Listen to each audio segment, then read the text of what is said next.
Hello, my beautiful lovelies and friends. It's been a long time since I have done a video, but I briefly wanted to go through the dress that I'm wearing today.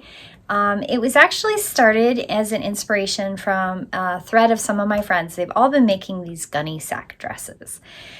And I did a little bit of research in my patterns, and I did find a pattern that I kind of thought might work. I made a mock-up and I didn't like it. I didn't really like it at all, but I do have a pattern of a medieval kirtle that I do like, and I wear it all the time in my medieval wear. So I'm going to walk you through the process of what I did for this dress. This is the pattern I started with, and I really thought that it would work well for a Gunne Sax because I could make sure that I had trim and I had this ruffled bottom. But when I did the mock-up, it's actually not as flowy and comfortable as the pattern said it would be. To make this pattern where it would fit me properly was going to take at least 2 or 3 fittings. I really didn't want to spend that much time on this particular project. I really wanted a quick over the weekend project to decompress from work. What I ended up using is a underpinnings kirtle pattern that I have literally had for years. This envelope's very beat up, and in this envelope has some magical patterns, and one of them is this kirtle pattern. It's made from really old wrapping paper. A kirtle pattern, and this is the only part of the pattern. It's just really long. This is the top of it. This is all it looks like. So this is the neck, the shoulder, and then there's a gore that goes in, or a triangular piece of fabric that goes in the arm place. And then the only markings on the pattern are inserting a gore at each seam and the waistline. And that's all the pattern piece it is. It's just one long piece of paper. You can tell it's been taped and ironed and folded so many times. And this is the pattern I started with. It fit and it feels really comfortable. So what I did is I took this pattern and I went, okay, I'm not going to use that. And then I used this.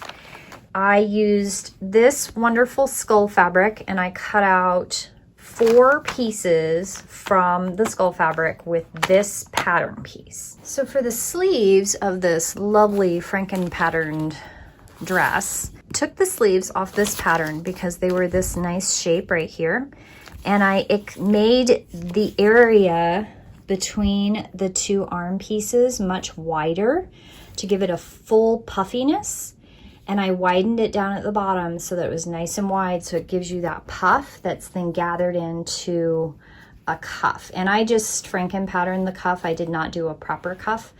Mostly because I just like the way that feels. And if you look at the sleeve, it's gathered in to the top here, all the way around to about here, and it stops about here. So it's mostly gathered at the top, and then it's all gathered down, and it's nice and big and puffy.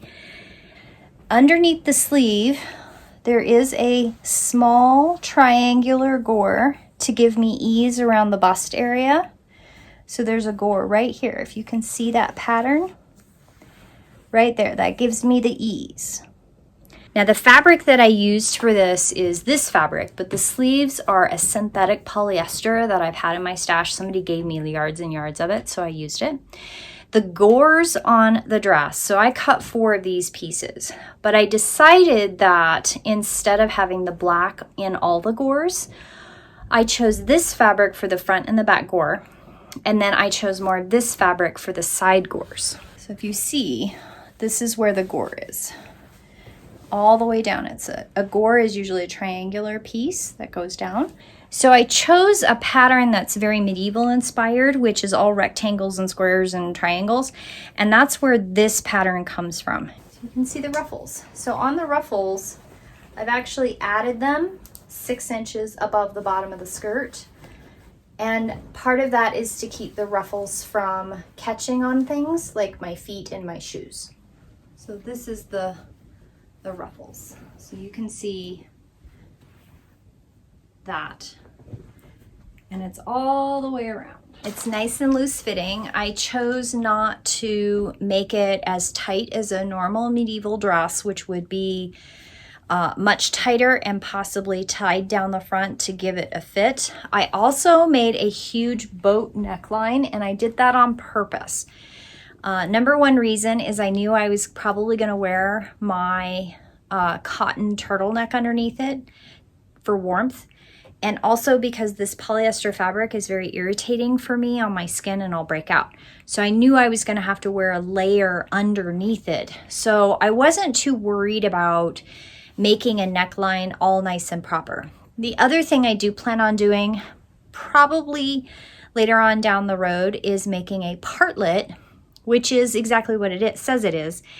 It's like a dicky for the Middle Ages. So you make a collar and something that covers the shoulders, and then it ties underneath the breasts, your bust area. It ties about down here underneath the dress, and it gives you a different collar. And I have been kicking around some ideas of maybe making one with spider webs, maybe a purple one, all to give it a little bit of a different glam for when I wear it next year for the Halloween season.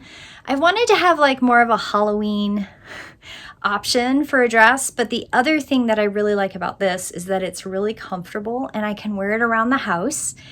It's kind of like a day dress for around the house, and yet I feel like I've done a little bit more extra without going all the way into wearing all of my regular Victorian inspired day wear. I'm pretty much easing myself out of modern fashion. So as I'm doing that, I'm slowly replacing pieces. And this is one of the comfort level outfits that I have chosen. And I hope you enjoy the video montage. I did not do a lot of filming for this project because I think I got a little burnt out. I was doing a lot of very specific project filming, and work has been really, really busy. I've been doing about 45, 55 hours a week. And so I don't really have a lot of time to set up to film and then make. So you're going to find the next couple months, it's basically going to be, this is what I made and this is kind of how I made it after the fact. The other thing that's coming is a video on the bodices that I made. I did a photo shoot and I'm so excited to share with you all of the completed pieces.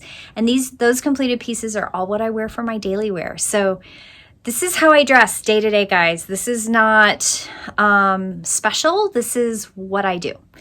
And I hope you enjoy, and I hope it inspires you to look at historical dress and figure out something that makes you feel good and makes you feel beautiful and inspires your aesthetic. And have a beautiful day, and thank you for watching. Hey there, please hit like and subscribe and check out my Ko-fi account.